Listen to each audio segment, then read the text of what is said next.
No, gracias a ustedes, por favor. Gracias por recibirme con tanto cariño. Muchas gracias.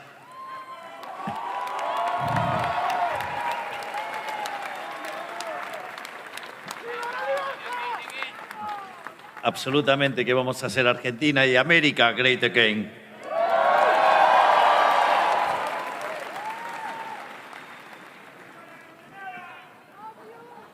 Y no se dejen intimidar por algunos resultados locales.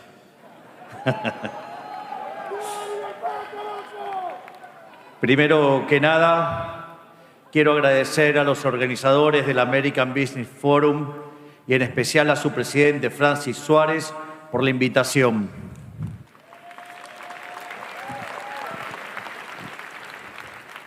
Es un honor estar acá rodeado de figuras tan destacables como el presidente Trump, un amigo tanto personal como de la República Argentina.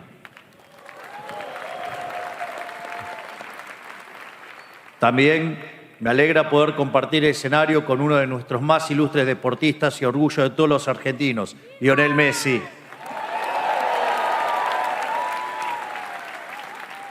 Un hombre que llevó el talento argentino a lo más alto del mundo, una prueba viviente de que el esfuerzo, la dedicación y la pasión son capaces de generar milagros.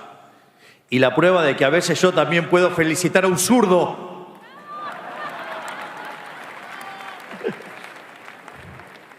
Quiero aprovechar este foro de empresarios, líderes, deportistas y pensadores para volver sobre una cuestión que informa toda nuestra gestión en Argentina. Por demasiado tiempo nos acostumbramos a escuchar de parte de políticos e intelectuales que el capitalismo era una suerte de mal necesario con el que tenemos que convivir en nuestras sociedades. Por supuesto, también existen quienes militan abiertamente el comunismo y la economía planificada, pero son los menos y están en el margen de nuestros sistemas políticos. Pero la posición a la que quiero referirme está mucho más extendida en Occidente. Hablo de la crítica al libre mercado para justificar la intervención estatal. Esta es más normal y popular. Ha ganado cientos de elecciones legítimas a lo largo del último siglo en el continente americano y europeo. Y por eso mismo es aún más nociva.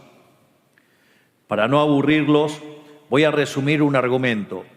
Ellos conceden que el capitalismo es la única forma que encontramos de asegurar crecimiento económico, pero sostienen que dicho crecimiento impacta de forma muy desigual en la sociedad y también, por su propia dinámica, tiende a estancarse. Por eso, según dicen, necesitaríamos que el Estado intervenga activamente en el mercado. El Estado, según ellos, debe meterse ahí para asegurar la igualdad entre los ciudadanos y evitar que surjan monopolios o fallas de mercado.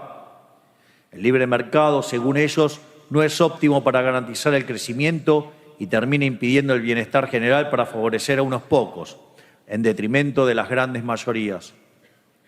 El argumento establece que se necesita un crecimiento con justicia social y el Estado tiene que tener un rol activo en la vida económica para asegurarlo. Según esta visión, de nada valen todos los mieles del crecimiento sin que el Estado las redistribuya. En otras palabras, el capitalismo es solo un mal necesario, que siempre tiene que estar atado a la beneficencia estatal. Creo que todos aquí sabemos a dónde conducen estas ideas tan extendidas. Valiéndose de ellas, el Estado se expande más y más y más año tras año, metiéndose no solo en las actividades propias del quehacer económico, sino también en la vida de los individuos hasta que no queda nada por fuera de él. Siempre surge una nueva justificación para que los funcionarios públicos extiendan sus garras insaciables sobre la sociedad civil. Bajo la excusa de engrandecer a una nación y hacer el bien a sus ciudadanos, se engrandece el Estado como si significara lo mismo. Y esto sucede hasta que llegamos al mismo destino que los que tienen al menos la honestidad intelectual de decir que odian al capitalismo, el control total del Estado sobre la economía y la vida de las personas, o sea, el comunismo. Tomemos por caso el ejemplo de Cuba, donde Fidel Castro llegó prometiendo justicia social, democracia y una economía planificada, y falleció después de más de 50 años de gobierno dictatorial, gritando comunismo o muerte. Por demasiado tiempo la respuesta procapitalista a este desafío del Estado fue reclamar el milagro económico que significó para el mundo el capitalismo de libre empresa. Porque es cierto, los datos no mienten y están de nuestro lado. Es decir, gracias a la economía de mercado, una innumerable cantidad de gente salió de la pobreza extrema y posibilitó una cantidad innumerable de maravillas tecnológicas y científicas. Pero esto no alcanza, porque un argumento moral no puede responderse nunca con un argumento fáctico. De hecho, no puede sugerirse el derecho de ser, no puede nunca concluirse el debe ser. Y por eso este argumento de izquierda ha ganado en la lucha por las ideas. Por eso en Occidente nos encontramos cada día más cerca de ese comunismo que antes mirábamos con horror del otro lado de la cortina de hierro. Por eso, si concedemos que el capitalismo es un mal necesario, ya habremos perdido. Aunque ganemos momentáneamente, tarde o temprano volverán, porque ellos seguirán siendo los dueños de la vara que determina el bien y el mal, y dirán qué es justo y qué no lo es. No podemos volver a cometer ese error.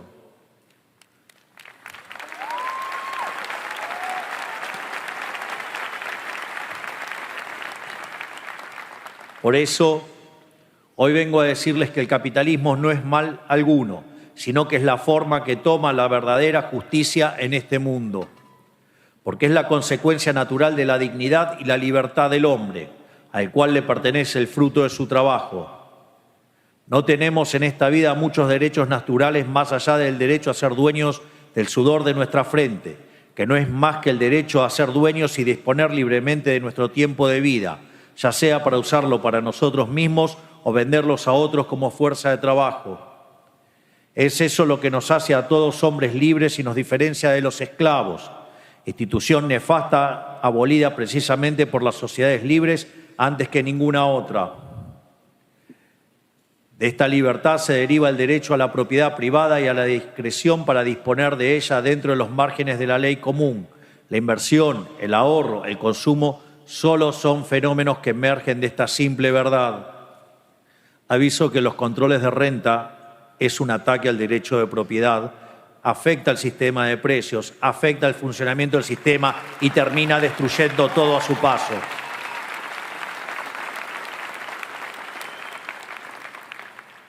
Cuando el Estado y los intelectuales le ponen a este derecho natural el nombre de capitalismo para vilipendiarlo y justificar la intervención del Estado, no solo están destruyendo el crecimiento para encontrar sus supuestos óptimos económicos, sino que también están violando el más básico de los derechos naturales. Cuando el Estado se vuelca de esta forma tan violenta sobre los derechos de los individuos, no hace otra cosa que querer reducirlos a esclavos, es decir, se ponen en guerra contra ellos. El capitalismo y la propiedad privada no son males necesarios, no son males. Son la base indiscutida de nuestra civilización y de nuestra misión sagrada restituirlo como piedras fundamentales de nuestras sociedades. Es decir, no creemos que el capitalismo sea moralmente correcto por el hecho de sacar a más del 90% de la población global de la pobreza, sino que logró sacarlos de la pobreza precisamente por ser el modelo más moral de todos los existentes.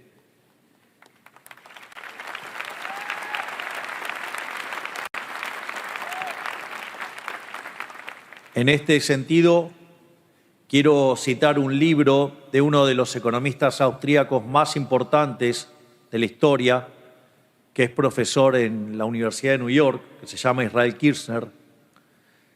Tiene un libro que se llama Creatividad, Capitalismo y Justicia Distributiva. Y el planteo que se hace es que es indiscutida la superioridad productiva del capitalismo versus el socialismo. Y esto es tan así que ni los socialistas lo cuestionan. Pero al sistema capitalista se lo tacha de injusto, se lo cuestiona porque distribuye mal los resultados, lo tacha en lo moral. Y lo que hace Israel Kirzner justamente es decir lo siguiente: si efectivamente el sistema es inmoral, es injusto y va reñido con la ética, por más que sea más productivo, no vale la pena defenderlo. Y ese tema, digamos, se lo toma muy en serio y básicamente con dos ideas fundamentales: el principio de apropiación de Locke, es decir, el que lo descubre se lo queda, y con la idea de Hayek del mercado como proceso de descubrimiento. Israel Kirzner prueba no solo que el sistema capitalista es el único que puede ser eficiente, sino que al mismo tiempo prueba que es el único sistema justo. Y eso les duela o no les duela a los socialistas, nuestro sistema no solo es más productivo, sino que es el único que está de mano de la moral y de la ética, no como el sistema asesino de ellos.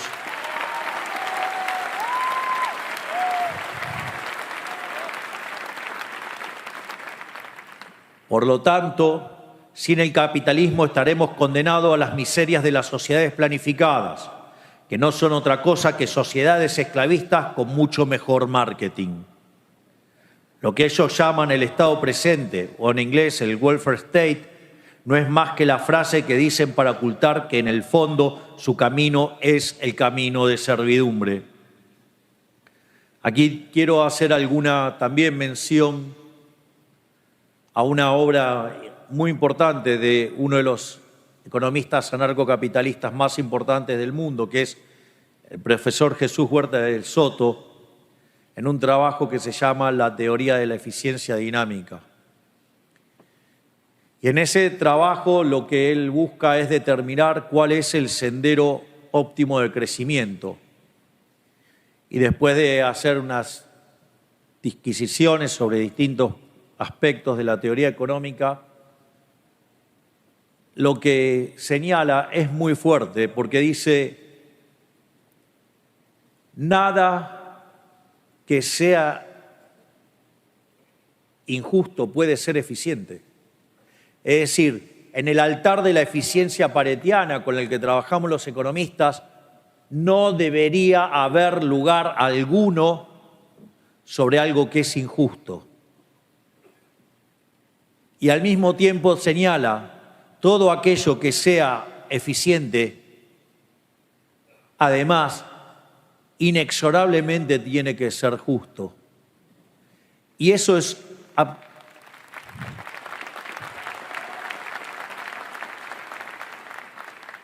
está arraigado a lo que son nuestros valores occidentales, los valores de Occidente, que son los valores judeocristianos.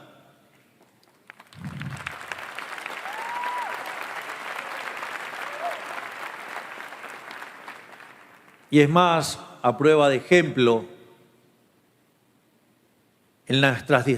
cuando tengo reuniones de gabinete, digo, siempre hay una regla.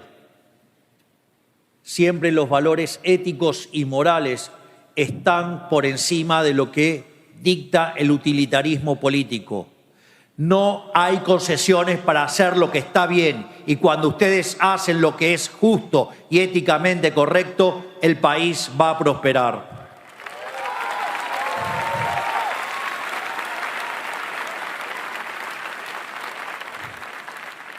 En este sentido, sepan que mi misión en Argentina no es otra cosa que devolvernos a este sentido común olvidado por una clase política encandilada de poder, acostumbrada a atribuirse y apropiarse de los logros y el esfuerzo de sus ciudadanos libres. Pasando estrictamente a lo que es Argentina, como todos bien saben, mi partido viene de una victoria histórica en las elecciones legislativas.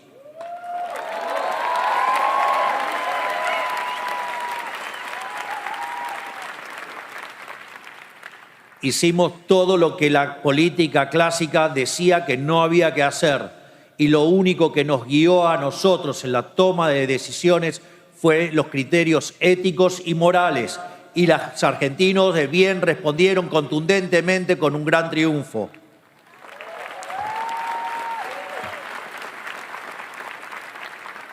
Ganamos ampliamente en votos a nivel nacional e incluso llegamos a remontar una diferencia de más de 14 puntos en la provincia de Buenos Aires, que concentra 1/3 de la población del país. Fueron meses muy duros para los argentinos. donde por culpa del golpe económico que la oposición intentó llevar a cabo desde el Congreso, la economía del país se vio ralentizada, generando incertidumbre y malestar en los ciudadanos. En consecuencia, me pasé los últimos meses recorriendo todo el país para pedirle a los argentinos que no se rindan, para prometerles que esta vez el esfuerzo sí valdría la pena. Y esta promesa no fue en vano, no es un compromiso que me tomo a la ligera, es un pacto sagrado con la gente que ha refrendado el camino de este gobierno y nos ha dado las herramientas para llevar adelante las reformas que el país necesita con urgencia. Por todo esto, considero relevante una vez más agradecer la confianza del pueblo argentino, confianza sin la cual nada de esto sería posible.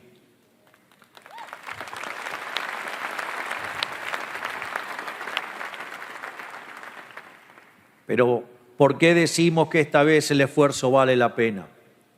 Porque lo que está en juego en esta elección era verdaderamente gigantesco. Estas elecciones fueron un plebiscito entre dos modelos de país, el modelo de la libertad y el capitalismo, con el orden fiscal como principal caballo de batalla, o el modelo de la servidumbre, que describimos como su Goliat, el déficit, la emisión monetaria, la deuda y obviamente el empobrecimiento. Como mencioné antes, desde hace meses venimos recibiendo bombardeos sistemáticos desde el Congreso. Casi todos los economistas del país insistían, en medio de un ataque legislativo al superávit fiscal, que nuestro programa económico estaba terminado y se agarraban de la evolución del precio de los activos y la suba del riesgo país para fundamentarlo. Nosotros, por otro lado, decíamos que el programa fiscal y cambiario era sólido, porque el superávit es innegociable, porque dejamos de emitir hace más de un año y porque el Banco Central está capitalizado por primera vez en muchos años. Y una vez despejado el ruido político, ¿qué pasó? El mercado argentino tuvo su mayor suba histórica en un día, su mayor suba histórica en una semana y sigue subiendo, al margen que además bajó el riesgo país más de 400 puntos.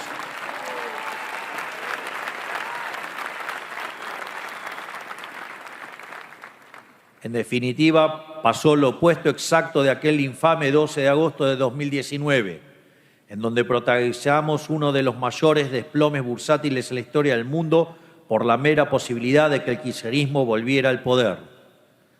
Que dicho sea de paso, no es ni más ni menos que una de las sucursales del socialismo del siglo XXI y que en algún lugar de la costa este ha entrado. Aquí.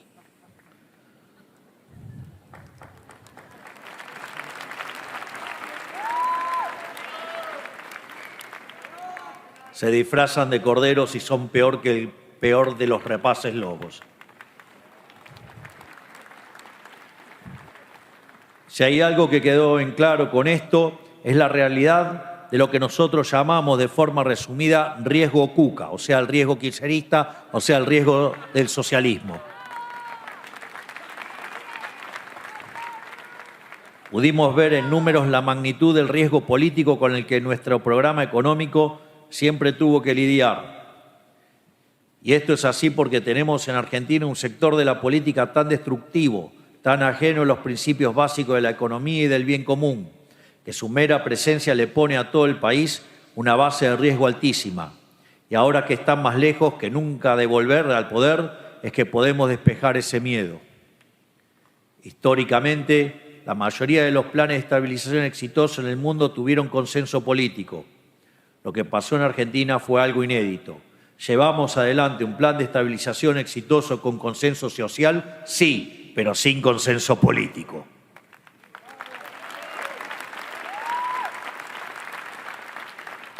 Pero los embates desestabilizadores fueron profundamente dañinos para la sociedad.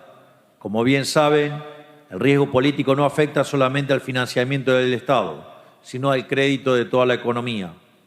La locura kirchnerista hace que todas las empresas paguen más caro el financiamiento, que tomen menos gente, que hagan menos obras y que se pueda vender menos a crédito. La locura kirchnerista vuelve más caro los préstamos hipotecarios y prendarios y las tasas de financiamiento de tarjeta de crédito. Ante este panorama, muchos querían que resolviéramos un problema de riesgo estructural con política monetaria. Querían que inyectáramos pesos para solucionar un problema de confianza y caía en la demanda de dinero. Puesto en términos económicos, querían solucionar la caída de demanda aumentando la oferta. Puesto en términos cotidianos, nos estaban pidiendo que apagáramos un incendio echándole más gasolina. Pero entendiendo que esto solo hubiera agravado el problema, sostuvimos el esquema monetario. Volviendo al punto, convivimos con una parte del sistema político que rechaza hacer lo que la Argentina necesita. Y a esa oposición acabamos de derrotar contundentemente las urnas. Y eso es lo que importa.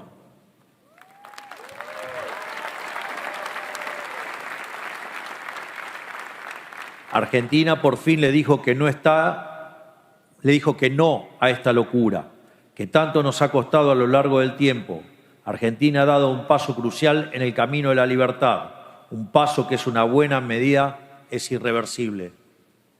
Ahora, como país, nos toca compensar el tiempo perdido.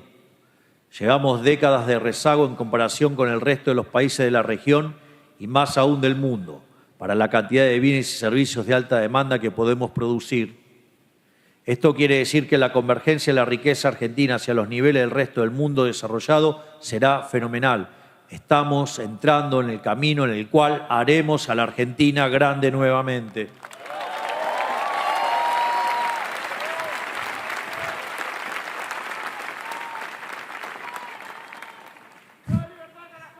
¡Viva!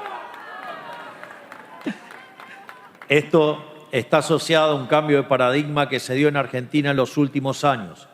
Estamos reencontrándonos con la fe en que la propiedad privada y el libre ejercicio de la misma, dentro de los márgenes de la ley, son el único camino para alcanzar la prosperidad. Y necesitamos asentar este cambio para que cada día menos gente sufra por la pobreza, para que cada día más gente pueda perseguir sus sueños, ya sea tener una casa en la cual criar a su familia, ya sea tener un auto que siempre quisieron, o sea poder empezar un negocio. Porque el cambio es volver a traer la libertad y la responsabilidad para todos nuestros ciudadanos. Este es el país de la libertad con el que soñamos, y es un país con el que estamos comprometidos y estamos cada día más cerca de alcanzar. Un país que se alce como faro de un occidente adormecido por las mieles del Estado presente, por los argumentos falaces de quienes ven en el capitalismo un mal necesario y quienes bregan por un Estado presente que solo trae la ilusión del bienestar, que hoy, a costa de destruir el bienestar del mañana, como ha quedado demostrado en Argentina. Y lo quiero repetir de nuevo para que quede bien claro. Un Estado presente que solo trae la ilusión del bienestar de hoy, a costa de destruir el bienestar de mañana, como ha quedado demostrado en Argentina.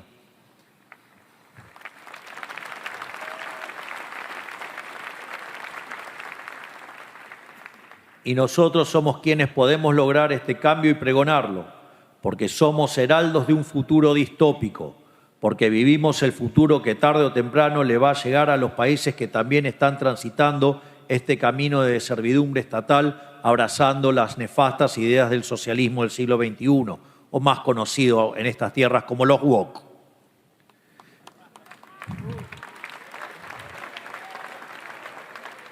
Ya vivimos como décadas de estatismo convirtieron a la Argentina un país destinado a la grandeza en ruinas. Y hoy tenemos el deber y el desafío de reconstruirlo. Hoy tenemos el deber y el desafío de sentar las bases de un futuro mejor.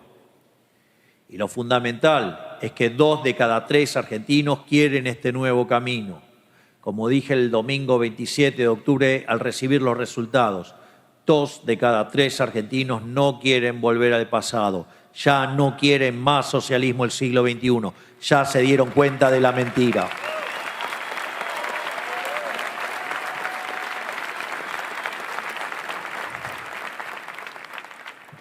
Con matices y preferencias locales, 2 de cada 3 argentinos quieren alguna versión u otra de capitalismo.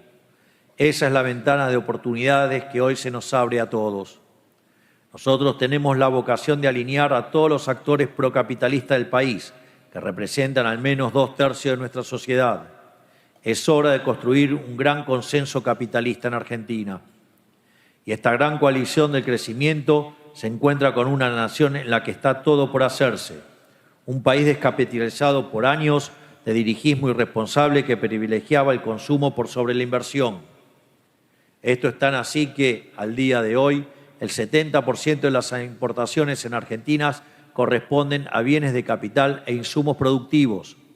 El sector privado ya sabe lo que tiene que hacer, conoce las oportunidades y entiende que el momento para aprovecharla es ahora.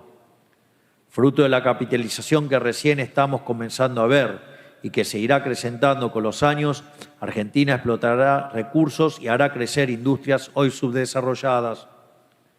Por poner algunos ejemplos, tenemos prácticamente la misma cantidad de cabeza de ganado que hace 30 años. Una locura para un país famoso por la calidad de su carne. En línea con esto, quisiera agradecer al presidente Donald Trump y a toda su administración por haber alcanzado un acuerdo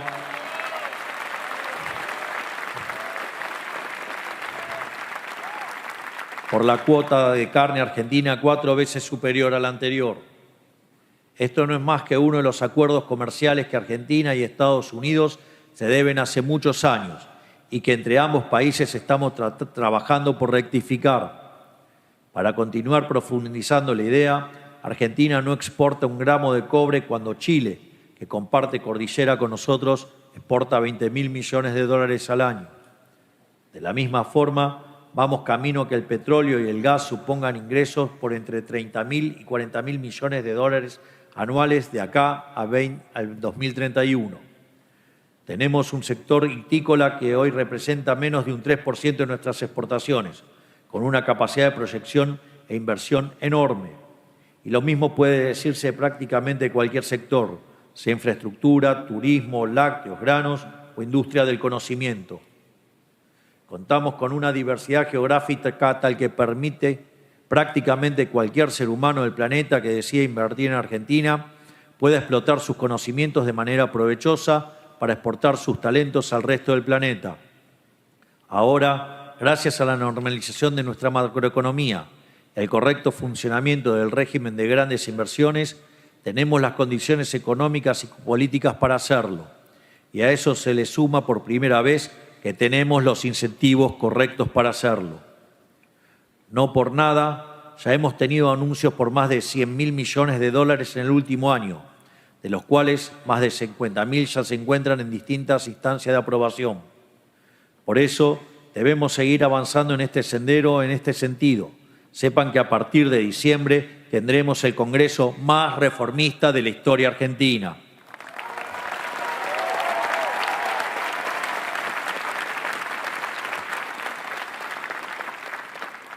Y esto no solo porque nuestro espacio ya cuenta con el tercio necesario para sostener nuestros decretos y vetos, sino porque además, junto con el resto de los miembros económicamente racionales del Congreso, que por suerte cada vez son más, construiremos las mayorías políticas que hacen falta para aprobar las reformas que Argentina necesita.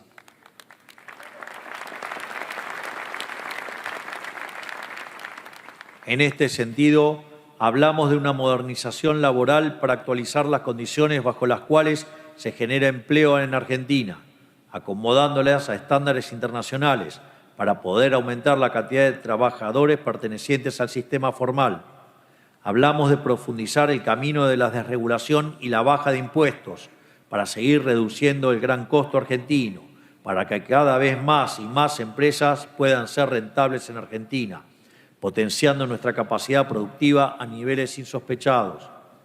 Hablamos de reformar las leyes penales para que el crimen sea perseguido y castigado, porque no existe crecimiento económico sin la defensa de la vida, la propiedad, que no es otra cosa que el fruto del trabajo de cada uno.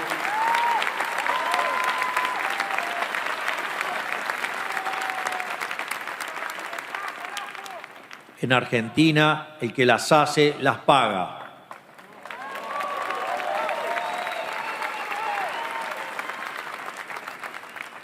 En Argentina no hay monto mínimo de robo que se perdona. Se los condena a todos los robos.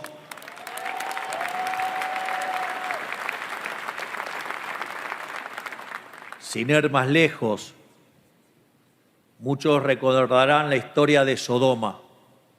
Justamente Sodoma era una ciudad en la que se podía robar, estaba permitido robar, y así terminó destruida. En este sentido, hablamos de reformar las leyes penales para que el crimen sea perseguido y castigado, porque no existe crecimiento económico sin la defensa del derecho a la vida y la propiedad privada, como decía recién.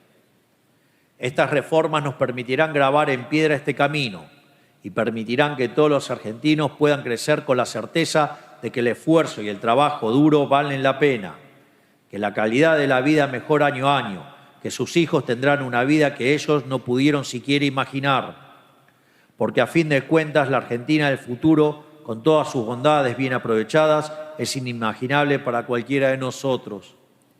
Y en este sentido quiero invitarlos a formar parte del futuro que estamos construyendo. Quiero invitarlos a que inviertan en este país y demuestren el poder y la superioridad moral del capitalismo, que sean parte de la redención que el pueblo argentino necesita y que servirá de ejemplo para el resto del mundo. Por todo esto quiero darles las gracias por escucharme. Que Dios bendiga a América, que la fuerza del cielo nos acompañen y ¡viva la libertad, carajo! ¡Viva la libertad, carajo!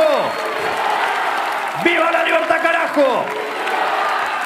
¡Make America great again!